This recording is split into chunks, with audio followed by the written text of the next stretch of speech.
IJE, the 108-meter Benetti that turns scale into silence.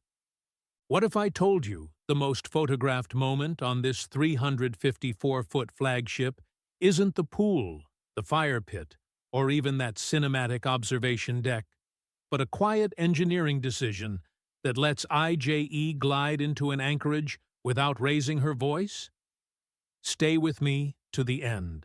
I'll reveal the single move that makes this 108-meter Benetti feel less like a hotel at sea and more like a private island that travels, and why connoisseurs whisper about her in the same breath as the biggest Northern European deliveries.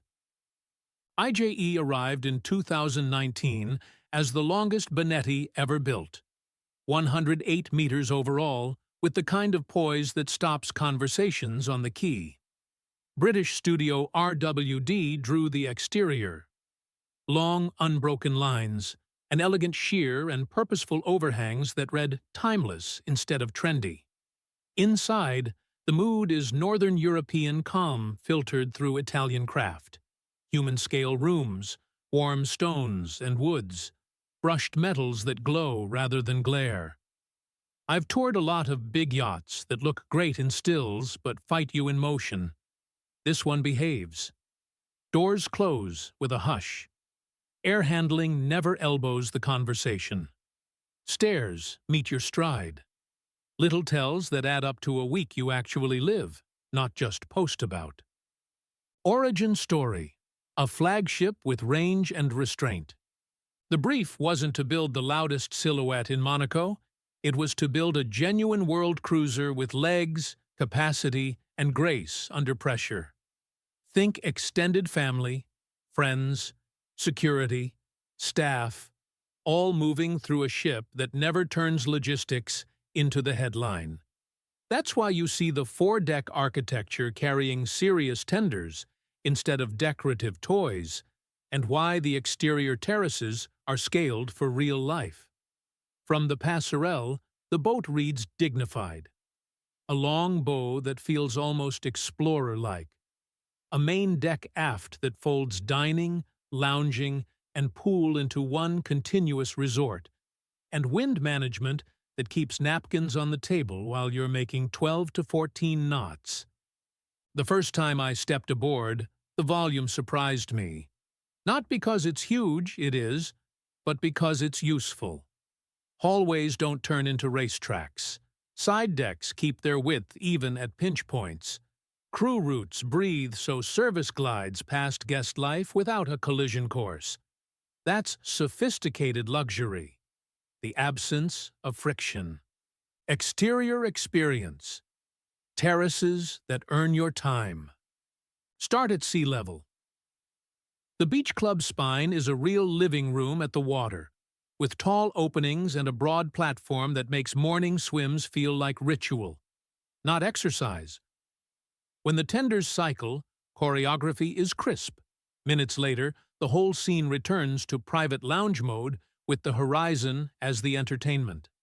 Up one level, the main deck aft fuses a long, heated pool with shaded dining and relaxed lounges. Rail heights keep you comfortable without boxing in the view. Glass balustrades vanish into sky and sea. IJE's bridge deck sun lounge is built around a 1.5-meter fire pit, one of those stay for one more story features that pulls a group together after dark. Forward, the foredeck transforms from arrival court to working deck to private terrace, with almost comic ease. And it's here that the tender strategy really shows. Space for two custom 14-meter tenders up top, plus a garage below for a third around 10 meters, ribs, and the usual toys. Translation: you choose anchorages for their beauty, not their marina access. There's theater when you want it. A double-height glass moment here. An observation deck that turns sunsets into cinema there. But the real win is restraint. Every terrace is scaled for hours, not selfies. You'll see it in family lunches that linger, and in bored conversations that never feel exiled to a corner. Interior atmosphere, cinematic calm, human-scale luxury. Inside, the vocabulary stays modern but forgiving. Pale stones carry depth instead of glare.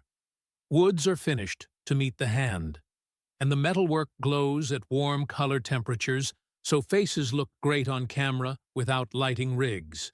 Rooms naturally break into conversation-sized pockets, 2 to 4 seats here, 6 or 8 there, so a party of 20 quietly becomes 3 different plans. There's a cinema that cocoons without shouting, a nightclub space that doesn't punish the next morning, and a wellness thread that stacks gym, massage, and beauty in a way that keeps routines from competing. The elevator makes multi-generational weeks feel easy. You stop thinking about stairs and start thinking about the next cove. The owner's domain reads like an apartment, not just the biggest cabin. Think private lounge, office that isn't an afterthought, his and hers baths, a dressing sequence that convinces even frequent flyers they could downsize at home. Guest accommodation spans 11 staterooms.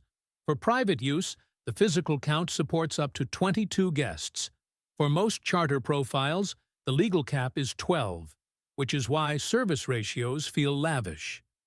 Crew numbers hover near 30, the sweet spot where service is anticipatory instead of reactive.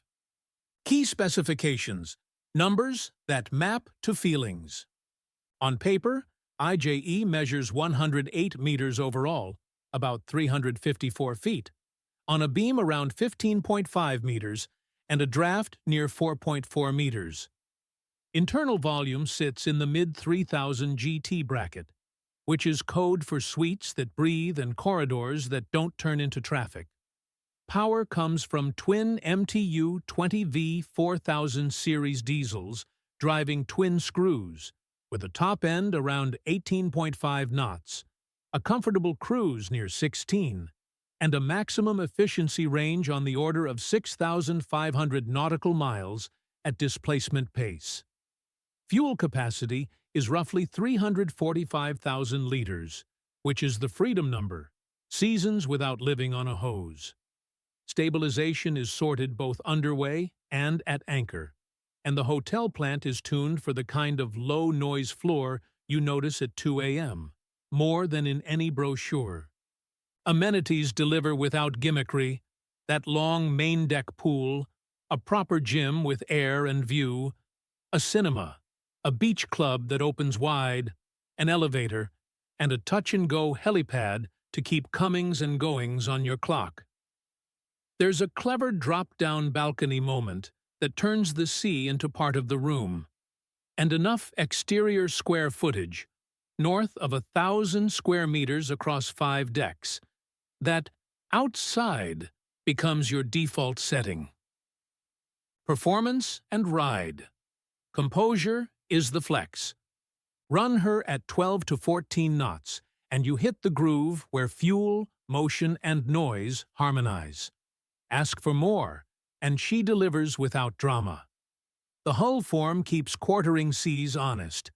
The stabilizers take the twitch out of anchorage rolls so the glassware behaves, and yoga class isn't a comedy sketch. I like fast boats, but at this scale, the real luxury isn't a cocktail party knot number. It's composure.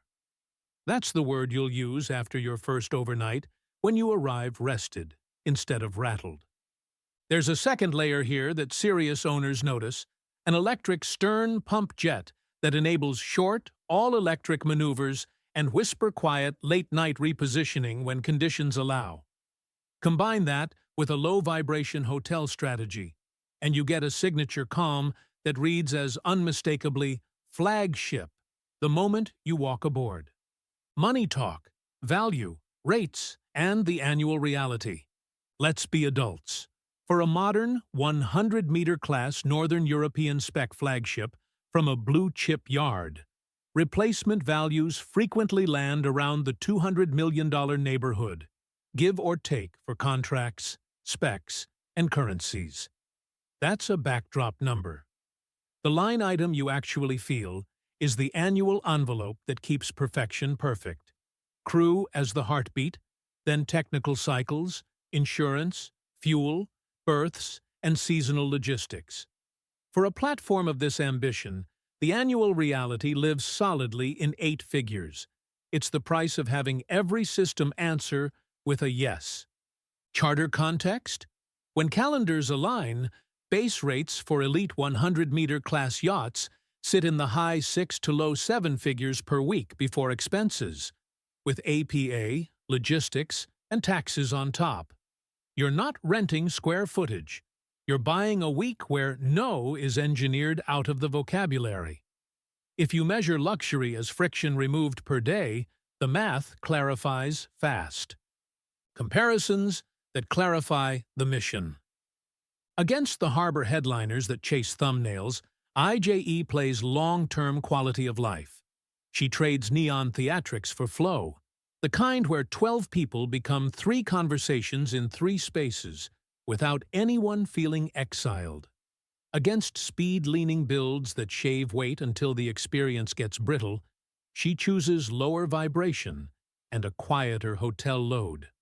Against pure volume titans, she gives back cubic bragging rights and returns a deck plan that behaves like a private home. If you speak private jet, think lower cabin altitude and better acoustics over a brochure Mach number you'll mention twice a year.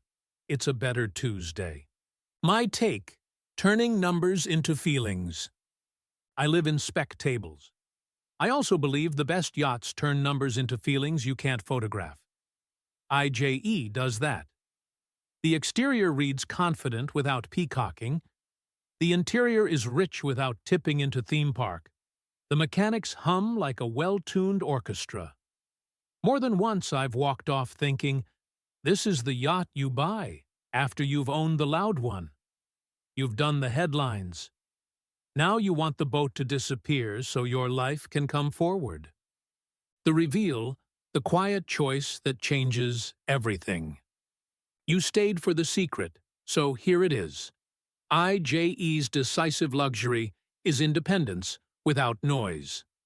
The combination of serious, 3-tender architecture up front and an electric stern pump jet aft gives you marina-free living and whisper-quiet shifts when the plan calls for it. That pairing, plus a disciplined, low-vibration hotel strategy, lowers the noise floor everywhere you live. It's why breakfasts start calm, why afternoons stretch, and why you finish the week kinder than you began. You can't put it on a spec line, but you feel it every minute. If this deep dive gave you a better definition of flagship comfort, hit subscribe so YouTube brings you our next premiere. Want member-only extras, shipyard notes, extra deck tours, early cuts, and polls on what we tear down next? Tap join. If this episode saved you research time, or just helped you see past the spec sheet, drop a super thanks and I'll spotlight the sharpest supporter take on screen next week. Your turn. Would you trade 1 or 2 knots of top speed for the ability to arrive almost silently and anchor where marinas don't reach? Yes or no? Make your case in the comments. The best argument, pro or con, gets featured in the next video. And don't stop here. If aviation is your lane, our G700 versus Global 8000 episode should already be queuing to the right. YouTube knows you. See you there.